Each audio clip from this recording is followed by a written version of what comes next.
नमस्कार मित्रांनो, या व्हिडिओमध्ये आपण बघणार आहोत म्युच्युअल फंडचा आपला पोर्टफोलिओ कसा बनवायचा। तुमचे जेवढे फायनान्शियल गोल्स आहेत ते सगळे पूर्ण करण्यासाठी तुम्हाला केवळ म्युच्युअल फंड पुरेसे आहेत। असं पण नाही की तुम्हाला जाऊन शेअर्स घ्यावे लागतील किंवा स्टॉक्स निवडावे लागतील। म्युच्युअल फंड सही आहे आणि तो सही प्रकारे वापरला तर तुमची सगळी फायनान्शियल ड्रीम्स जे आहेत ते पूर्ण होतील। त्यासाठी एक योग्य पोर्टफोलिओ बनवणं मात्र गरजेचं आहे। ते कसं करायचं आज आपण बघूया या व्हिडिओमध्ये। इथे मी तुम्हाला exactly step by step process सांगणार आहे। कुठल्या प्रकारचे फंड निवडायचे, कसे निवडायचे, किती प्रमाणात निवडायचे, या सगळ्या गोष्टी आपण शिकणार आहोत आणि ते पण नेहमीप्रमाणे एका गुगल शीटच्या सहाय्याने। चला तर मग लगेचच सुरुवात करूया।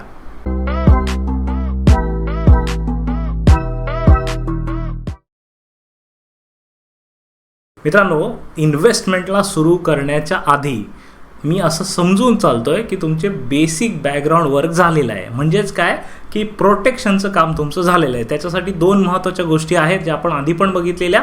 पहिली म्हणजे इमर्जन्सी फंड। पुरेसा इमर्जन्सी फंड तयार होत नाही तोपर्यंत गुंतवणूक सुरू करू नका। इमर्जन्सी फंड कसा, कधी, किती तयार करावा त्याची संपूर्ण माहिती मी इथे या व्हिडिओमध्ये दिलेली आहे। त्याचप्रमाणे दुसरी गोष्ट ती म्हणजे इन्शुरन्स। तुमचा लाईफ इन्शुरन्स आणि हेल्थ इन्शुरन्स या दोन गोष्टी किमान तुमच्याकडे असल्या पाहिजेत। त्या असल्याशिवाय पुढे आणखीन गुंतवणूक करायला जाऊ नका। लाईफ इन्शुरन्सबद्दल माहिती देणारा एक व्हिडिओ देखील मी यापूर्वीच बनवला आहे। त्याची पण माहिती मी इथे देत आहे। डिस्क्रिप्शनमध्ये पण लिंक आहे, आधी तो बघून घ्या जर तुमचं लाईफ इन्शुरन्स कव्हर नसेल तर। सोबत हेल्थ इन्शुरन्स पण काढा। या दोन गोष्टी तुमच्या कंप्लीट झाल्या म्हणजे इमर्जन्सी फंड आणि इन्शुरन्स की त्यानंतर आपण इन्व्हेस्टमेंटकडे येणार आहोत। आता मी असं धरून चाललो आहे की तुम्ही त्या दोन गोष्टी केल्यात आणि आता आपण म्युच्युअल फंडच्या पोर्टफोलिओकडे आपल्या इन्व्हेस्टमेंटकडे जाऊया।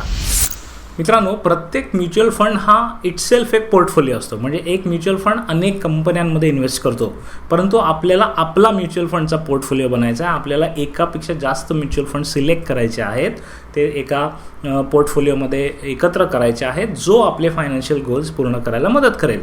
पोर्टफोलिओ म्हणजे बेसिकली काय, एक गाडी आहे जी गाडी आपल्याला एका ध्येयापासून दुसऱ्या ध्येयाकडे घेऊन जाईल। या गाडीला नीट ठेवणं आणि चालवत राहणं म्हणजे आपला पोर्टफोलिओ मॅनेज करणं। ही झाली सोपी डेफिनेशन। पण आता आपण थोडं खोलामध्ये जाऊन बघूया की पोर्टफोलिओ नेमका तयार कसा करायचा। मी मगासपासून सांगतोय की तुमचे आर्थिक ध्येय, तुमचे फायनान्शियल गोल्स पूर्ण करण्यासाठी म्युच्युअल फंड किंवा कुठले इन्व्हेस्टमेंट तुम्हाला मदत करते। तर गुंतवणूक करण्याआधी पहिला प्रश्न आपल्याला विचारायचा आहे की माझे फायनान्शियल गोल्स काय आहेत। उदाहरणार्थ आपण काही उदाहरणं घेऊया। समजा तुमचं वय 40 वर्ष आहे आणि तुम्हाला तुमच्या मुलाच्या किंवा मुलीच्या शिक्षणासाठी पैसे उभे करायचे आहेत जे पुढे 8-10 वर्षांमध्ये तुम्हाला लागणार आहेत। हे तुमचं फायनान्शियल गोल झालं। किंवा समजा तुमचं नुकतंच लग्न झालेलं आहे, तुम्ही 20-25मध्ये आहात आणि तुम्हाला ॲज अ कपल एक घर घ्यायचं आहे येत्या 10 वर्षांमध्ये। हे तुमचं फायनान्शियल गोल झालं। हे अशी अनेक उदाहरणं देता येतील, पण बेसिकली फायनान्शियल गोल म्हणजे काय, त्याच्यात 3 गोष्टी महत्त्वाच्या असतात। तुमचं आत्ताचं वय, तुमच्याकडे किती वेळ आहे आणि तुम्हाला किती रक्कम पाहिजे। ओके, सो दोन एक्झाम्पल जे मगाशी आपण बघितले। तुमचं वय 40 आहे, मुलाच्या किंवा मुलीच्या शिक्षणासाठी तुम्हाला 8 वर्षांमध्ये पैसे पाहिजेत आणि तुम्हाला साधारण 20 लाख रुपये पाहिजेत। ओके, 3 गोष्टी आल्या, गोल सेट झाला। तुम्ही एक 20-25 तरुण कपल आहात, तुम्हाला 10 वर्षानंतर एक घर घ्यायचं आहे आणि त्या घरासाठी तुम्हाला 1 करोड रुपये पाहिजेत। हे झालं दुसरं फायनान्शियल गोल। सो असे तुमचे कोणते फायनान्शियल गोल्स आहेत ते लिहा। किमान 3 गोल्स असे ठरवा आणि त्याच्या दृष्टिकोनातून मग तुम्ही इन्व्हेस्टमेंटकडे जा। प्रत्येक गोल पूर्ण करण्यासाठी आपल्याकडे एक पोर्टफोलिओ असेल।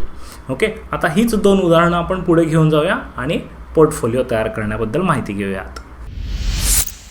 मित्रांनो, म्युच्युअल फंड पोर्टफोलिओ कसा बनवायचा हे सोपं करण्यासाठी मी नेहमीप्रमाणे एक एक्सेल शीट बनवलेली आहे, गुगल शीट आहे। या गुगल शीटची लिंक मी खाली डिस्क्रिप्शनमध्ये दिलेली आहे, जिथून तुम्ही ती फ्रीमध्ये वापरू शकता। आता या शीटमध्ये काय आहे ते पहिल्यांदा बघूया। इथे एक्झाम्पल्स जे आत्ता आपण बोललो तेच आहेत। पहिले एक्झाम्पल आपण घेणार आहोत कपलचं, ज्यांना 10 वर्षांमध्ये 1 करोड रुपये उभे करायचे आहेत। ओके, या कपलचं एज आपण लिहूया 25। ठीक आहे, 25 एजचं कपल आहे आणि त्यांना 10 वर्षांमध्ये 1 करोड रुपये उभे करायचे आहेत। दुसऱ्या एक्झाम्पलमध्ये 40 वर्षाचा व्यक्ती आहे, 20 लाख रुपये पाहिजेत 8 वर्षांमध्ये। आता सगळ्यात आधी तुमच्यासाठी मी इथे बऱ्याचशा म्युच्युअल फंडचे एक स्ट्रक्चर बनवलेलं आहे. ओके, हे मी बनवलेलं नाही आहे, झिरोदाच्या साईटवर मिळालं ते मी घेतलेलं आहे. थोडेसे चेंजेस मी त्याच्यात माझ्या हिशोबाने केलेले आहेत आणि हे टेबल तुमच्यासाठी रेडी रेफरन्स म्हणून मी दिलं आहे. याच्यामध्ये काय आहे बघा, खूप सारे फंडचे प्रकार आहेत. साधारण 1600 वेगवेगळ्या कंपन्यांचे वेगवेगळे फंड्स विकले जात आहेत आणि मी आता लिस्ट केल्या तर 24 वेगवेगळ्या कॅटेगरीज याच्यात निघालेल्या आहेत. तर बेसिकली काय आहे, फंडच्या कॅटेगरीज इथे लिहिलेल्या आहेत. इक्विटी, हायब्रिड, डेट, त्याचे प्रकार कोणते कोणते आहेत, large cap, mid cap, small cap, index fund, thematic, सगळे जेवढे तुम्हाला मिळतील ते सगळे आहेत इथे. त्यानंतर त्या प्रत्येक म्युच्युअल फंडचा आतला पोर्टफोलिओ कसा असतो ते पण इथे लिहिलेलं आहे. उदाहरणार्थ लार्ज कॅप फंड कुठलाही जर तुम्ही घेतलात तर त्याच्यासाठी किमान 80% पैसे त्यांचे लार्ज कॅपमध्ये असणं गरजेचं आहे, किंवा जर मिड कॅप घेतलात तर किमान 65% मिड कॅप स्टॉक्समध्ये असणं गरजेचं आहे. तर ते डिटेल्स मी इथे दिलेले आहेत. त्यानंतर येतो तुमच्यासाठी महत्त्वाचा कॉलम, तो म्हणजे expected CAGR, compounded annual growth rate, म्हणजे साधारण रिटर्न्स किती तुम्ही एक्सपेक्ट केले पाहिजेत. हे एवढेच मिळतील असं नाही. ओके, आणि मी हे फार कन्झर्वेटिव्ह लिहिलेले आहेत, कारण फायनान्शियल कॅल्क्युलेशन करताना कन्झर्वेटिव्ह राहिलेलं नेहमी चांगलं. उदाहरणार्थ काही इक्विटी फंड्स तुम्हाला 12, 15, 18, 20% पण देतात, पण मी इथे सेफ साईड कन्सिडर करताना जास्तीत जास्त 12% कन्सिडर केलेले आहेत. ओके, तर एक्सपेक्टेड CAGR इथे मी प्रत्येक फंडचा इथे दिलेला आहे. ओके, लार्ज कॅपचा किती, मिड कॅपचा किती, असा हा सगळा दिलेला आहे. त्यानंतर सिमिलरली डेट फंडसाठी पण आपण दिलेला आहे. आपण डेट फंडबद्दल पण बोलणार आहोत. त्यानंतर आणखीन एक महत्त्वाची गोष्ट आहे ते तुमच्यासाठी, ती म्हणजे मिनिमम होल्डिंग पिरियड. ह्या प्रकारच्या फंडमध्ये जर तुम्ही जात असाल तर किती वर्षांसाठी तुम्ही त्या फंडमध्ये थांबला पाहिजेत. उदाहरणार्थ हे जर तुम्ही बघितले, मोस्टली इक्विटी जे आहेत 10+ इयर्सचे आहेत. जसं पहिलं आपण एक्झाम्पल घेतलं होतं 20 वर्षाच्या कपलचं, 25 वर्षाच्या कपलचं, ज्यांना 10 वर्षानंतर घर घ्यायचं आहे, तर त्यांच्यासाठी आयडियल आहे इक्विटी फंड्स. ओके, आणि म्हणून मी इथे मिनिमम होल्डिंग पिरियड लिहिलेलं आहे. जर तुम्ही डेट फंड बघितले तर त्याची मात्र इथे कमी आहे कालावधी, 2 ते 3 वर्ष. काही जे आहेत हायब्रिड फंड्स आहेत ते तुम्ही 10 वर्षांसाठी करू शकता. काही एकदम शॉर्ट टर्म असतात, 1 ते 3 महिन्यांसाठी, काही 6 महिन्यांसाठी, डिपेंडिंग की तुमचे गोल्स कसे आहेत त्यानुसार. सो या चार्टमुळे तुम्हाला सोपं जाणार आहे की तुमच्या कुठल्या गोलसाठी तुम्हाला कुठल्या प्रकारचा फंड सिलेक्ट करायचा आहे. ठीक आहे, मी कंपनीचे नाव इथे सांगत नाही आहे, मी फक्त फंडची कॅटेगरी सांगतो आहे. आणि त्या कॅटेगरीमधला फंड कसा निवडायचा याचा पण एक मी आधी डिटेल व्हिडिओ केला होता, त्याची लिंक पण डिस्क्रिप्शनमध्ये देतो आहे, किंवा इथे तुम्हाला आय बटनमध्ये दिसेल, तो पण डिटेलमध्ये बघून घ्या, म्हणजे एक्झॅक्टली कुठल्या कंपनीचा फंड घ्यायचा ते पण तुम्हाला कळेल. ओके, त्यानंतर व्हॉट काइंड ऑफ फायनान्शियल गोल, कुठल्या प्रकारच्या फायनान्शियल गोलसाठी तुम्हाला या गोष्टी लागतील.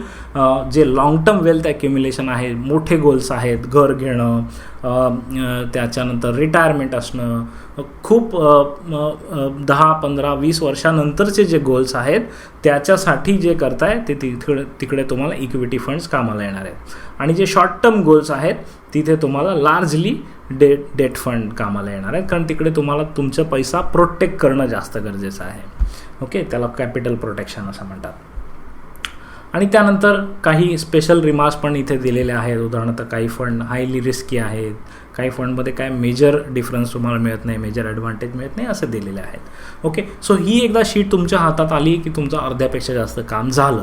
कुठल्या गोलसाठी, किती कालावधीसाठी, कुठल्या टाईपचा फंड, हा मेजर प्रॉब्लेम असतो सगळ्यांचा, तो मी इथे सॉल्व्ह करण्याचा प्रयत्न केला आहे. ओके, चला आता आपण पहिलं उदाहरण घेऊया. पहिलं उदाहरण जे होतं, आपल्याकडे 25 वर्षाचं कपल आहे, 10 वर्षात 1 करोड रुपये त्यांना उभे करायचे आहेत.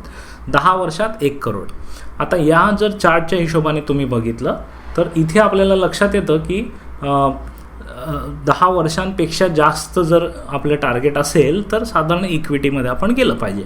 तर इथे बरेचसे इक्विटी फंड्स आपल्याला दिसत आहेत. Large cap, mid cap, small cap, large and mid, multi cap, flexi cap, असे बरेचसे दिसत आहेत.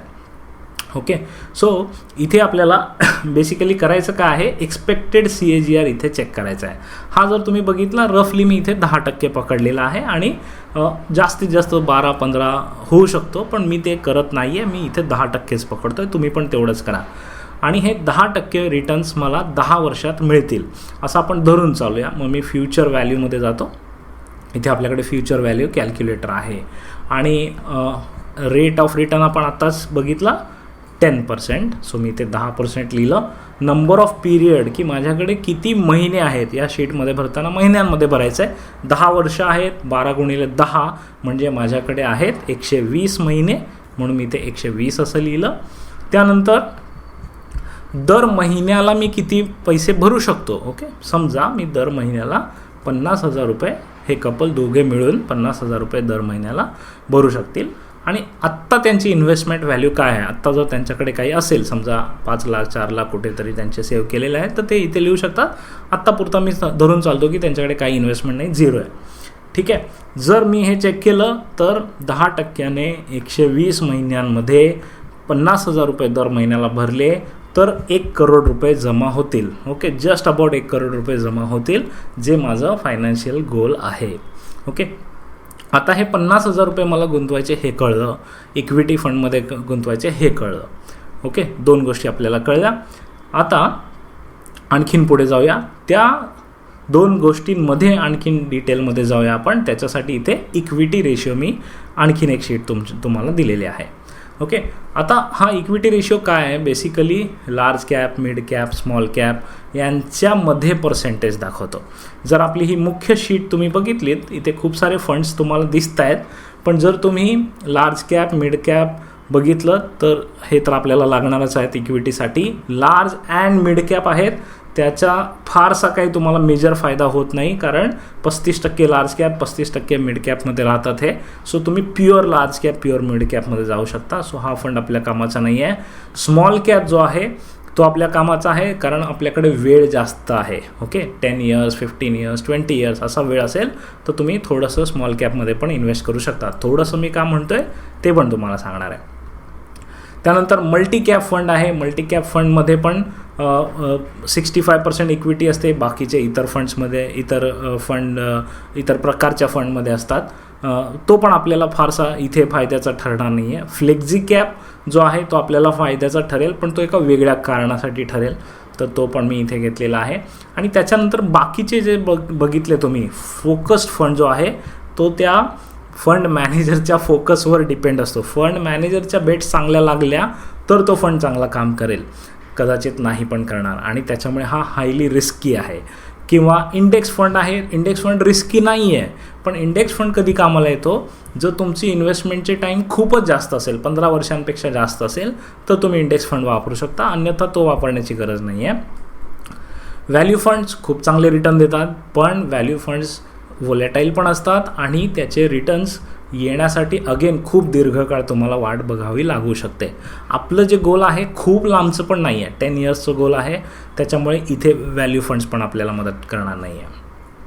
थीमॅटिक फंड हे एका पर्टिक्युलर सेक्टरसाठी असतात. जर ते सेक्टर नाही चाललं तर फंड आपला नाही पैसे देत परत, आणि त्यामुळे थीमॅटिक फंडपासून लांब राहायचं आहे. ELSS फंड आपल्याला सेविंगसाठी मदत करतो, टॅक्स बेनिफिटसाठी. सो लाँग टर्मसाठी आपल्याला ELSS पण नाही पाहिजे. आणि हे एवढे इक्विटी फंड्स आपण बघितले. आपल्याला सध्या इक्विटीज करायचे, कारण 10+ इयर्ससाठी करतो आहे आपण. ओके, आता तुम्हाला लक्षात आलंच असेल की large cap, mid cap, small cap आणि फ्लेक्झी कॅप ह्या 4च कॅटेगरी आपल्यासाठी लाँग टर्ममध्ये कामाच्या आहेत. ओके, आता मी इथे आपल्या या इक्विटी रेशिओ शीटकडे येतो आणि तुम्हाला समजावतो. इथे बघा 4 आपण कॅटेगरी लिहिल्या, large cap, mid cap, small cap आणि फ्लेक्झी कॅप. जर तुम्ही कन्झर्वेटिव्ह इन्व्हेस्टर असाल, कन्झर्वेटिव्ह म्हणजे फार रिस्क न घेणारे, तर तुम्ही हा रेशिओ वापरू शकता.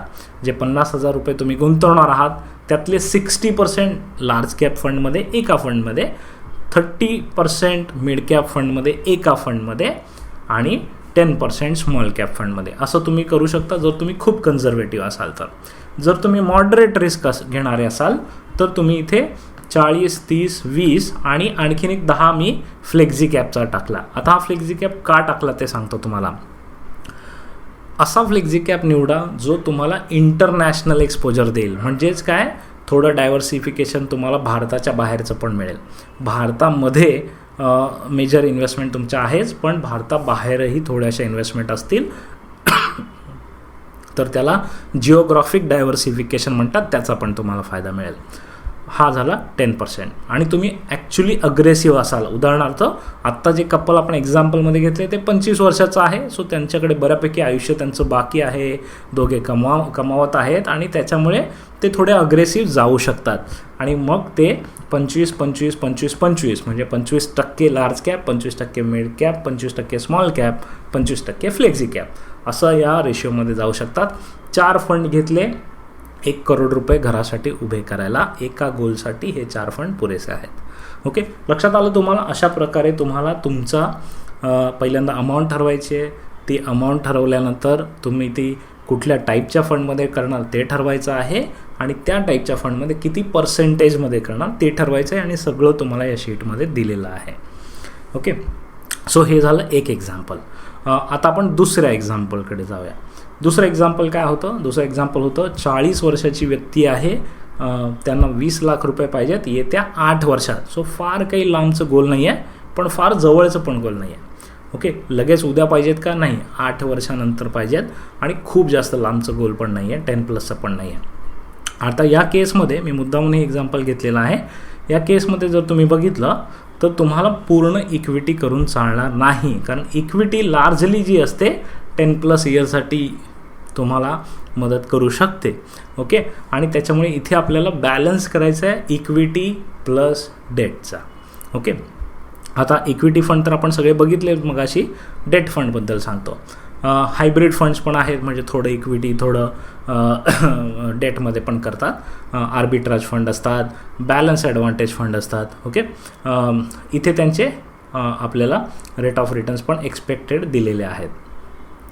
त्यानंतर काही फंड्स आहेत ओव्हरनाईट, लिक्विड, हे खूपच शॉर्ट टर्मसाठी असतात, तर हे काही आपल्या कामाचे नाहीत कारण 8 वर्षाचं टार्गेट आहे.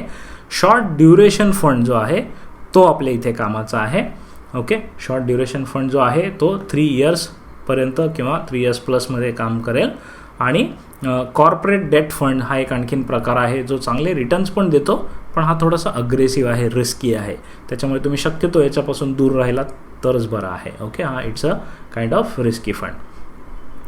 ओके, आणि त्याच्यानंतर गिल्ड गव्हर्नमेंट बॉन्ड्स जे आहेत, गिल्ड फंड रिटर्न्स पण फार चांगले देत नाही, परंतु लाँग टर्मसाठी तुम्हाला डेट करायचं असेल तर तुम्ही करू शकता. जर तुमचं एज खूप जास्त असेल, रिस्क घ्यायची तयारी नाही आहे, तर अशा वेळेला तुम्ही गिल्ड फंड करा.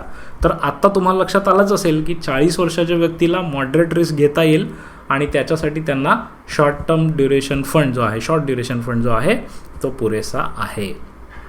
म्हणजेच काय, इक्विटी पण करायचे प्लस शॉर्ट ड्युरेशन फंड पण करायचं आहे आणि त्याचं पण आपल्याला पर्सेंटेज डिसाईड करायचं आहे. आणि त्याच्यासाठी आपली ही शेवटची शीट मी इथे दिलेली आहे, डेट टू इक्विटी रेशिओ. जर तुमचे छोटे शॉर्ट टर्म गोल्स असतील 10 वर्षांपेक्षा कमीचे, तर तिथे काय करायचं. ओके, तर इथे बघा क्लिअर सांगितलेलं आहे. जर लाँग टर्म गोल असेल 10+ इयर्सचं असेल तर तुम्हाला इनिशियली इक्विटी करायचं आहे. आणि हा एक पॉईंट राहिला सांगायचा मगाशी, तो थोड्या वेळाने सांगतो, नाही तर परत कन्फ्युजन होईल. आणि आत्ता आपण शॉर्ट टर्म गोल्सबद्दल बोलतो आहे.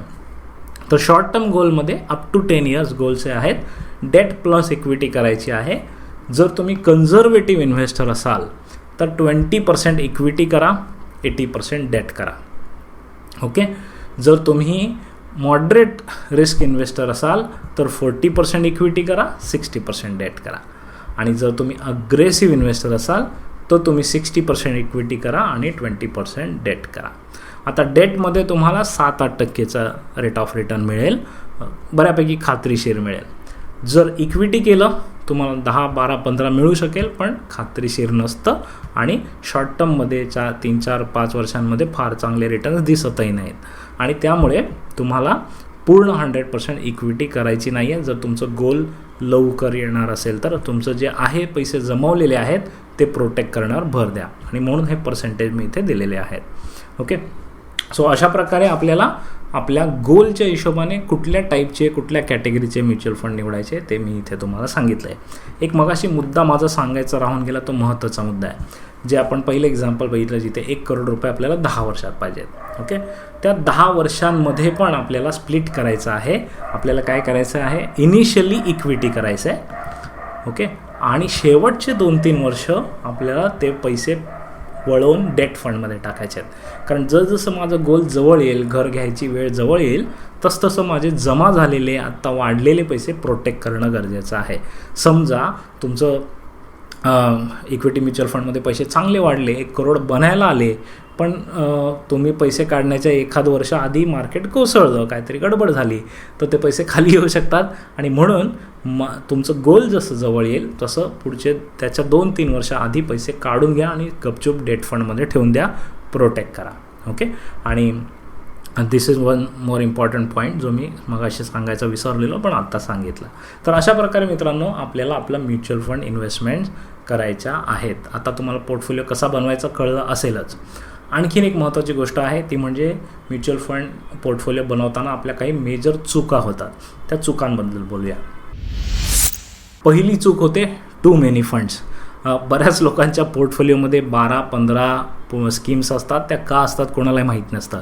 ओके. कारण त्या गोलच्या बेसिसवर बनवलेल्या नसतात, मनाला येईल तसं इन्व्हेस्टमेंट केलेली असते. तर ही एक मोठी चूक आहे. आता तुम्हाला कळलं आहे गोलच्या बेसिसवर कसं करायचं. दुसरी गोष्ट म्हणजे एकाच कंपनीच्या खूप साऱ्या स्कीम्स, म्हणजे HDFC आवडते म्हणून HDFCची स्मॉल कॅप, HDFCचीच मिड कॅप, HDFCचीच लार्ज कॅप असं करू नका. एका फंड हाऊसवर जास्त डिपेंडन्सी ठेवायची नाही आहे. आणि आणखीन एक तिसरी चूक आपण करतो ती म्हणजे एकाच कॅटेगरीतले खूप सारे फंड, खूप सारे लार्ज कॅप किंवा खूप सारे मिड कॅप किंवा खूप सारे फ्लेक्झी कॅप घेण्यात काही पॉईंट नाही आहे. कारण शेवटी त्या ओव्हरलॅप करतात. त्या जर तुम्ही त्यांचे स्टॉक्स बघितले, कुठल्या कुठल्या कंपन्यांमध्ये ते म्युच्युअल फंड इन्व्हेस्ट करतात, तर बऱ्यापैकी 60% तरी तुम्हाला ते कॉमन स्टॉक्स निघतील. त्याच्यामुळे असं काही नाही आहे की तुम्हाला वेगवेगळ्या कंपन्यांचे सेम कॅटेगरीतलेच फंड घेतले पाहिजेत. एकच निवडा, चांगला निवडा, फोकस ठेवा. ओके. जर तुम्ही 10 म्युच्युअल फंडमध्ये इन्व्हेस्ट केले आणि त्या प्रत्येक 10 म्युच्युअल फंडने 50 कंपन्यांमध्ये इन्व्हेस्ट केले, तर तुम्ही 500 कंपन्यांमध्ये इन्व्हेस्ट केलेत. ओके. एवढ्या साऱ्या कंपन्यांमध्ये थोडे पैसे तुमचे जात आहेत आणि त्याच्यामुळे तुम्हाला रिटर्न्स चांगले मिळत नाहीत. जर तुम्ही ते डायव्हर्सिफिकेशन पणला एक लिमिट आहे. जर तुम्ही 3-4 चांगले फंड केले, त्यांनी मिळून 30-40 कंपन्यांमध्ये इन्व्हेस्ट केले आणि मग त्याचा तुम्हाला 10-15 वर्षांमध्ये चांगला परतावा मिळाला, याचे चान्सेस जास्त असतात. आणि म्हणून तिथे खूप जास्त फंड्स घेण्यामध्ये इंटरेस्ट दाखवू नका. That will not help you. So मित्रांनो, हे आहे म्युच्युअल फंड पोर्टफोलिओ बनवण्याबद्दलची माहिती. आय होप ही माहिती तुम्हाला आवडली असेल. असे कोणते विषय तुम्हाला शिकायला आवडतील ते मला कमेंट्समध्ये जरूर सांगा. हे व्हिडिओ बनवण्यामध्ये बराच वेळ जातो आहे. तर तुम्हाला एकच रिक्वेस्ट आहे की एक थँक्यू मेसेज छोटासा या कमेंटमध्ये द्या व्हिडिओच्या खाली. मला त्याचा खूप आनंद वाटेल आणि मला उत्साह येईल असे आणखीन नवे व्हिडिओ बनवण्यासाठी. खूप खूप धन्यवाद. All the best. बाय.